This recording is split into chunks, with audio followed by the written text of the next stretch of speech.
लक्ष्मणपुरी से समागत वैदिक कर्मकांड के नवमंच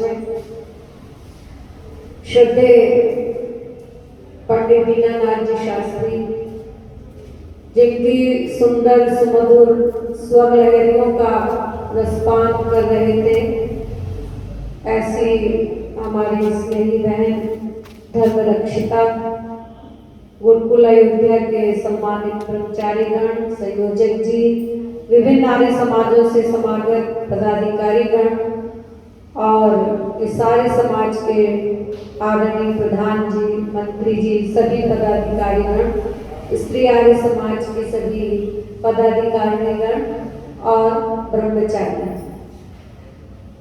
बहुत ही सुंदर ढंग से भजनों की प्रस्तुति और साथ ही साथ व्याख्यात्मक शैली के द्वारा आपने बहुत ही सुंदर ढंग से कार्यक्रम को अभी सुना है।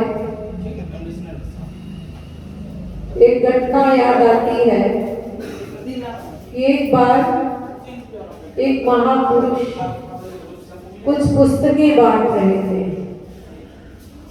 और एक सन्यासी ने जब ये बात सुनी तो वह भी उस पुस्तक को प्राप्त करने के लिए वहां जाकर उपस्थित हो गए और जब उनकी पुस्तक प्राप्ति का समय आया तो सन्यासी ने उस महापुरुष से पूछा कि आप इस पुस्तक को क्यों बांट रहे हैं।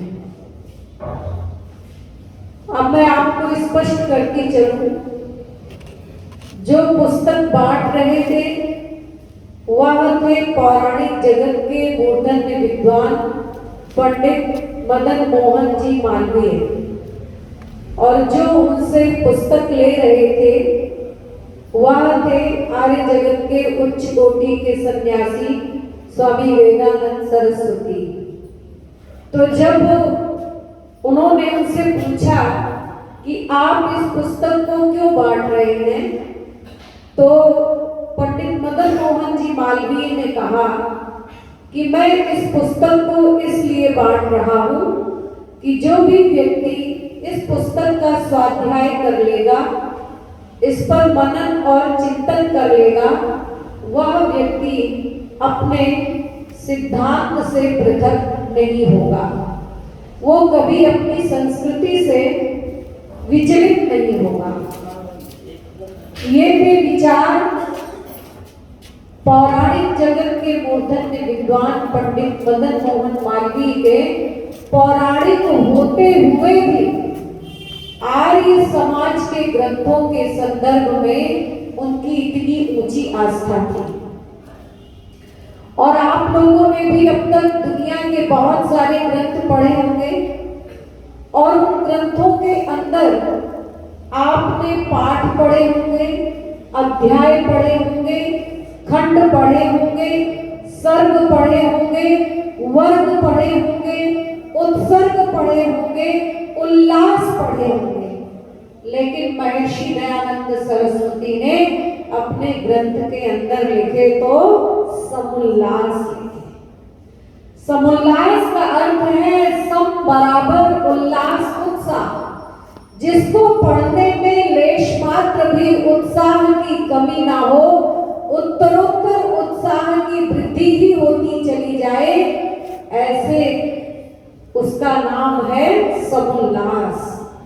और ऐसे समुल्लासों को पढ़ करके गुरुदत्त जैसा व्यक्ति भी कहता है कि मैंने कितनी बार इस पुस्तक का अध्ययन कर लिया है, लेकिन लगता ही नहीं है कि मैंने इसको अनेक बार पढ़ लिया है।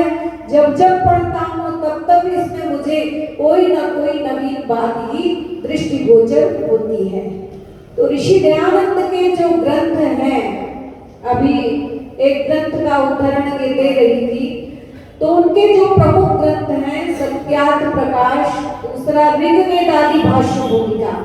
जितना जितना ऋषि के ग्रंथों का हम स्वाध्याय करते हैं, उतना उतना अज्ञानांधकार हमारे मन और मस्तिष्क से दूर होता चला जाता है। ऋग्वेद आदि भाष्य भूमिका में भी एक कथानक आया है कि इंद्र ने गौतम की पत्नी अहिल्या के साथ में जार कर्म किया, और जब किया तो गौतम ने देख लिया, और देखा तो उन्होंने दोनों को शाप दिया। एक को कहा पाषाण हो जा और एक को कहा 1000 भग वाला हो जा। अब यहाँ पर है क्या? यहाँ पर ना इंद्र नाम का कोई राजा है, ना अहिल्या नाम की कोई स्त्री है, और ना गौतम नाम का कोई ऋषि है। तो आप सोच रहे होंगे कि जब कुछ है ही नहीं तो है क्या? यहाँ पर अलंकारिक ढंग से सृष्टि का वर्णन किया गया है। आहा कहते हैं दिन को, ल्या माने लीन होना, जिसमें दिन लीन हो जाए ऐसी वह रात्रि। अहिल्या नाम यहाँ रात्रि का है, और जो रात्रि को दूर करके दिन ला दे उसको कहते हैं दिनेश, प्रभाकर, दिवाकर, अने इंद्र नाम है सूर्य का। और जो रात्रि में अंधकार को दूर करके प्रकाश ला दे उसका नाम है चंद्रमा। भाई रजनीश कहते हैं ना, रजनी अर्थात रात का ईश जो स्वामी है वही गौतम है। तो कहते हैं कि ये दिन लाने का प्रयास किया, तो वो प्रयास किया शुक्ल पक्ष में नहीं, कृष्ण पक्ष में किया। कृष्ण पक्ष में चंद्रमा देर से ही निकलता है और देर से ही अस्त होता है। तभी गौतम अर्थात चंद्रमा ने देखा तो दोनों को शाप दे दिया। एक को कहा पाषाण हो जा। पाषाण से तात्पर्य क्या है कि पाषाण किसी भी स्थिति में अपने स्थान से टस से मस नहीं होता, कितना भी वो हो जाए। विवाह संस्कार में भी लड़कन्या का भाई जो है वो अपनी बहन का पैर पत्थर पे रखाता है कि भाई कितनी भी विपत्तियां आ जाए, गृहस्थ में संघर्ष आ जाए, लेकिन तुम इसके समान अड़िग रहना। तो कहने का तात्पर्य है कि हम सभी लोग दिन में श्रम करते थे और रात्रि में विश्राम करते थे। दिन में श्रम करते करते करते करते जब रात्रि हो जाती थी तो हमारी स्थिति पाषाण की तरह हो जाती थी। तो उस स्थिति में विश्राम की स्थिति का नाम क्या है? पाषाण। जो कहा गया कि पाषाण हो जा। विरहिता श्रम श्रमेण, माने जहाँ श्रम करते करते श्रम से रहितता हो जाती है, उस स्थिति का नाम विश्राम होता है। इसलिए कहा विश्राम तो ठीक है क्योंकि ये श्रम करने के पश्चात किया जाता है, लेकिन आराम हराम है।